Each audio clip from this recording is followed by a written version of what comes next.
ఉద్యోగుల సమస్యలపై రైతు భరోసా పెట్టుబడిపై రైతు రుణమాఫీ 100 రోజులలోపు చెల్లిస్తామని చెప్పి ప్రజలకు ఇచ్చిన హామీలపై నిలదీస్తే తెల్లవారుజామున 4 గంటల నుండే బీజేపీ నాయకుల ఇండ్లల్లో చొరబడి ముందస్తు అరెస్టు చేపిస్తున్న ఈ చేతకాని మరో నిజాం ముఖ్యమంత్రి రేవంత్ రెడ్డి.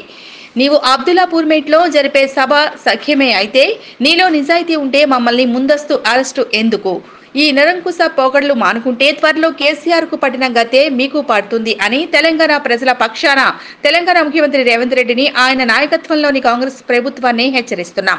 ఈ సందర్భంగా ఈ రోజు ఉదయం తెల్లవారుజామున Jawahar Nagar municipal corporation BJP అధ్యక్షులు కమల్, యువమోర్చా అధ్యక్షులు రాము నాయక్ మరియు ఎస్సీ మోర్చా అధ్యక్షులు వేపుల సన్నీ అరెస్టు చేసి జవహర్ నగర్ పోలీస్ స్టేషన్ కు వీరిని తరలించారు.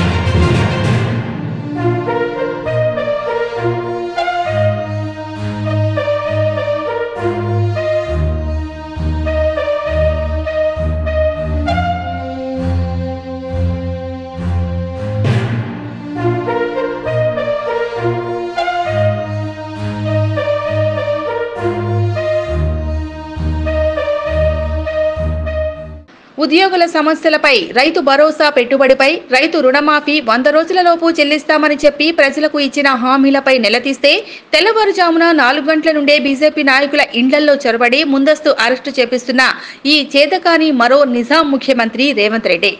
నీవు అబ్దుల్లాపూర్ మేట్లో జరిపే సభ సఖ్యమే అయితే నీలో నిజాయితీ ఉంటే మమ్మల్ని ముందస్తు అరెస్టు ఎందుకు? ఈ నిరంకుశ పోకడలు మానుకుంటే త్వరలో కేసీఆర్ కు పట్టిన గతే మీకు పడుతుంది అని తెలంగాణ ప్రజల పక్షాన తెలంగాణ ముఖ్యమంత్రి రేవంత్ రెడ్డిని ఆయన నాయకత్వంలోని కాంగ్రెస్ ప్రభుత్వాన్ని హెచ్చరిస్తున్నాం. ఈ సందర్భంగా ఈ రోజు ఉదయం తెల్లవారుజామున Jawahar Nagar municipal corporation BJP అధ్యక్షులు కమల్, యువమోర్చా అధ్యక్షులు రాము నాయక్ మరియు ఎస్సీ మోర్చా అధ్యక్షులు వేపుల సన్నీ అరెస్టు చేసి జవహర్ నగర్ పోలీస్ స్టేషన్ కు వీరిని తరలించారు.